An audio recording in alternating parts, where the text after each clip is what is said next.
El linaje en One Piece es una vaina sumamente determinante para deducir el potencial que tienen los personajes, es decir, dependiendo de qué familia vengas vas a tener más facilidades para ser más poderoso. Y ojo, con esto no quiero decir que es lo único que determina qué tan fuertes son los personajes, porque también existen algunos otros que sin ser hijos o nietos de, se hicieron muy fuertes. Pero en personajes como Zoro, que por ser un Shimotsuki, o Luffy, que por ser un Monkey, este tema influyó de alguna manera para que terminaran siendo tan poderosos. Ahora bien, en esta oportunidad hablaremos de un linaje raro que tiene Luffy, el cual no tiene que ver con su apellido, sino más bien con algo que se fue construyendo a lo largo de la historia y que será determinante para que este cumpla la función de liberar el mundo, logrando así lo que sus predecesores intentaron en su momento. Entérate de todos los vínculos que tiene el prota de One Piece con el rey de los piratas, Goldie Roger, el Joy Boy del siglo vacío, y con el dios de la liberación Nika en este video, así que sin darle más vueltas a esta intro, empecemos.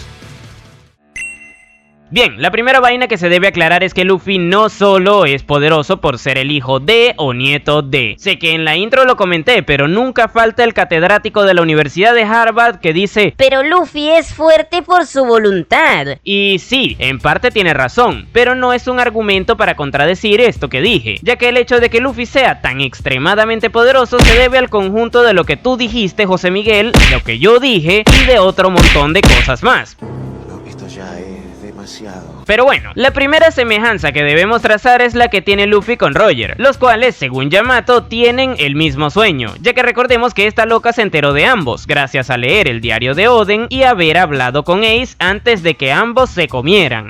¿Qué? O quizás esto pasó después. Excitante. Pero eso no importa. Lo importante de Roger y Luffy es que este último heredó indirectamente ese sueño del primero, lo que podría traducirse en que heredó su voluntad. Si a esto le sumamos que el bigotudo, tras conocer los secretos del mundo luego de haber llegado a Locktel, se dio cuenta de que había pisado ese lugar demasiado pronto, no le quedó de otra que dejar esa tarea que se encontró ahí a la siguiente generación. Ese no es asunto mío. Esperando así que su hijo continuara con lo que él dejó inconcluso. Sin embargo, lo que no esperaba ese loco era que quien terminaría haciéndolo sería el nieto de su rival de la marina. Y como dato curioso, ambos poseen la habilidad de escuchar la voz de todas las cosas, cosa que quedó bien en claro cuando ambos en sus respectivos viajes llegaron a Zou y a la isla Gyojin, donde lograron escuchar a Zunisha y a los reyes marinos respectivamente. Soy el Joker y las voces de mi mente me dicen: mata. Pero bueno, volviendo al tema, Roger esperaba que su predecesor fuera su hijo Ace, y aquí es donde entra Shanks en la ecuación, quien presuntamente, y digo presuntamente porque no está comprobado que lo haya hecho con esas intenciones, es más una paranoia mía, se armó su propia tripulación luego de que se papearan a Roger, le robó una fruta del destino legendaria al gobierno mundial, y luego fue con esa misma fruta a la isla en donde se encontraba el hijo de su antiguo capitán, presuntamente con intenciones de que se la comiera, pero el tema está en que Ace no se la comió. No jodas, ¿en serio? Lo hizo Luffy, y debido a esto y a otro conjunto de actitudes que demostró tener ese niño, Shanks le cedió su sombrero, y con él la voluntad de su antiguo capitán. Respecto a esta hipótesis sale a la luz el tema de que Shanks manipuló de cierta manera a Luffy, ya que ciertamente este le endulzó la oreja, como decimos por aquí, para que se volviera un pirata mostrándole todo lo bonito de ese mundo, incitándolo a que saliera al mar de aventuras posicionándose como su ejemplo a seguir. Y esto podría llegar a contradecir un poco el mensaje de la libertad que te quiere dar la obra, pero también hay que tener presente que Luffy decidió comer una fruta que llevaba un montón de tiempo evitando ser obtenida por las manos equivocadas, y que de la misma manera él tomó la decisión de salir al mar unos cuantos años después al hacerse ya mayorcito. No es que se lo llevaron por la fuerza a navegar, ni tampoco que le obligaron a comer la fruta. Todo esto fue un conjunto de decisiones que el protagonista tomó, aunque cabe resaltar que las mismas estuvieron fuertemente influenciadas por Shanks, por lo que podría decirse que, a pesar de que Luffy tuviera las características perfectas para ser el Joy Boy de esta generación, este no lo hubiera sido sin la intervención de Shanks.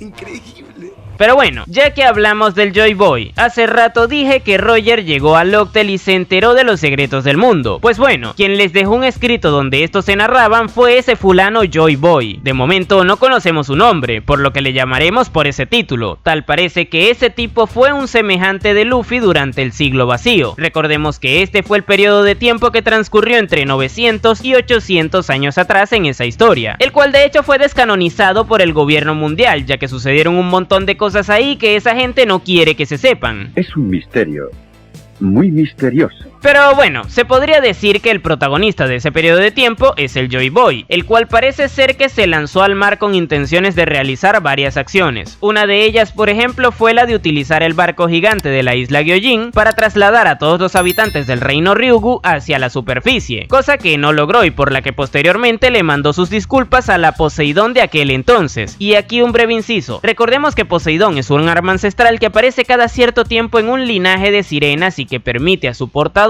controlar a los reyes marinos. Pero bueno, por alguna razón el Joy Boy quería sacar a esa gente de las profundidades. Y por otro lado también está lo que le involucra con su Nisha, ya que según los diálogos que el elefante tuvo, indica que en su momento fueron compañeros. Además, también es bueno mencionar que quien dejó el tesoro, entre muchas comillas, en Locktel fue él. Y ojo, aquí me estoy refiriendo a él como si fuera una persona, pero es que no hay que darlo por hecho del todo, ya que recordemos que actualmente Luffy es conocido por algunos como el Joy Boy de esta época, lo que indica que esto es una especie de título, por lo que pudieron haber varios en la historia, y no solo Luffy y esa persona a la que se le atribuyen todos esos actos. De hecho, estos actos pudieron haber sido realizados por distintos Joy Boys. No digas mamadas, Mary Jane. Pero de eso no se tiene prácticamente ninguna información, pero bueno. También se debe mencionar que alrededor de este título giran varias leyendas. Una de ellas es la del reino Ryugu, es decir, los Gyojins y Tritones. Esta dice que aparecerá un nuevo Joy Boy que cumplirá la promesa que el anterior no pudo terminar, es decir, la del barco que mencionamos antes. Por otro lado también está la que hizo que Amatsuki Toki, la esposa de Oden, emprendiera su viaje temporal en búsqueda de ese Joy Boy que aparecería. Recordemos que ella provenía del siglo vacío. Y por último también está la creencia de King, y por ende podría suponerse que del resto de Lunarias, de que aparecerá un Joy Boy que cambiará el mundo. Y claro, con esto podríamos decir que Luffy nació destinado a ocupar este puesto, cosa que le restaría libertad si uno se pone a pensar, ya que podría no haber tenido elección, puesto que desde que nació ya tenía esa cruz encima, cosa con la que no estoy tan de acuerdo, porque aquí volveríamos a lo del inicio de su viaje. Luffy perfectamente pudo haber decidido dejar esa idea que le metió Shanks en la cabeza y volverse un granjero, y de esta forma muchos dirían que aquí sí que estaría ejerciendo su libertad, ya que iría en contra de su destino. Pero la libertad no se trata de renegar las cosas que el mundo te sugiere, se trata de poder estar en las condiciones óptimas de tener la última palabra al elegir qué camino se desea tomar, y Luffy siempre ha estado en dichas condiciones. Que haya sido un pirata en lugar de un granjero lo demuestra, y por lo mismo a día de hoy podríamos decir que si Luffy termina cambiando el mundo en el que vive, lo hará por su propia elección, de la misma forma en la que terminó cambiando el rumbo de muchos países que tenían conflictos en los que él mismo decidió involucrarse, por lo que no es que Luffy esté atado a cumplir con la profecía del Joy Boy, sino más bien que, debido a sus características, encaja perfectamente con el tipo de persona que sería capaz de cumplirla. Ahora, pongámonos en situación. Imaginémonos que por lo que sea, Luffy no encajara con eso. ¿Esto tiraría por tierra la profecía? Momentáneamente, puesto que ya la propia historia nos ha dicho que existe una continuidad en la aparición de según qué factores son requeridos para que el mundo se libere. Uno de ellos, por ejemplo, podría ser Poseidón, del cual ya hablamos. No es que nazca una sola sirena con ese poder, es que nace una cada cierto tiempo. Por la misma manera, Momonosuke también dio a entender que él cumplirá con un papel indispensable en la liberación del mundo, pero es que su papel se debe a que es el Kozuki de turno, puesto que él no tiene ninguna característica especial que le diferencie de su padre, por ejemplo. Y de la misma forma, la fruta de Nika, la cual al parecer también es indispensable que la posea quien cambiará el mundo, no desaparece con el tiempo. Es más, ni siquiera desaparece luego de que alguien la consuma, puesto que cuando el portador estire la pata, esta vuelve a aparecer. De manera que, si Luffy hubiera decidido ser un granjero y no un pirata luego de habérsela comido, el mundo seguiría su curso y el destino se pospondrá una generación más adelante en donde se junten todos esos factores. Muy pronto va a venir Dios, va a venir Cristo, va a pegar la tierra, como nunca has visto en tu vida. Pero bueno, ya que metimos a la fruta de Nika en todo esto, hablemos de ese bicho. Según lo que conocemos por ahora, Nika es una deidad que veneran las personas que carecen de libertad. Esto hace que sea conocido como el guerrero de la liberación, el cual lucha al ritmo de unos tambores mientras se estira. Yo te conozco. pero también es conocido, al menos por la nomenclatura de la fruta, como el dios del sol, y esto podría vincularlo a muchas etnias dentro de ese mismo mundo, como por ejemplo a los Shandians, que veneraban al dios del sol, o también a los gigantes de Elbaf, que si no mal recuerdo tenían incluso un festival que tenía que ver con el sol. Y ahora toca preguntarse, ¿realmente Nika fue real?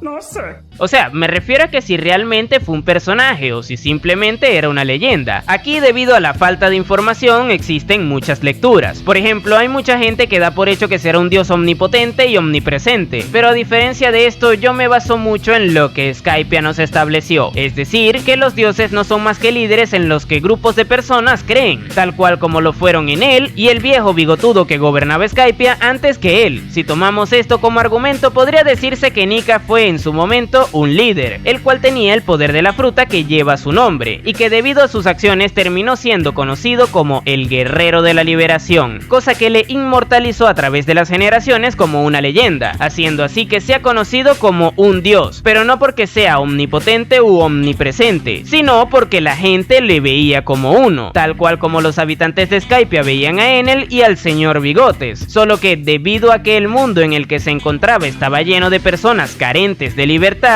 su figura se fue expandiendo tanto geográfica como generacionalmente, y esto hizo que siempre existiera un anhelo por libertad en dicho mundo, cosa que mantuvo a muchos de sus habitantes constantemente en búsqueda de esa condición, haciendo así que a través de las generaciones se fuera labrando un camino que llevase a que eventualmente se consiguiera ese objetivo, o al menos eso es lo que yo creo. ¿Tú qué opinas al respecto de toda esta interpretación? Además, ¿crees que Luffy es libre o no? Déjamelo en la caja de comentarios, yo por aquí te dejaré más de mi contenido. Ahora sí, sin nada más que decir, tú puedes llamarme Napo y nos vemos en el siguiente video.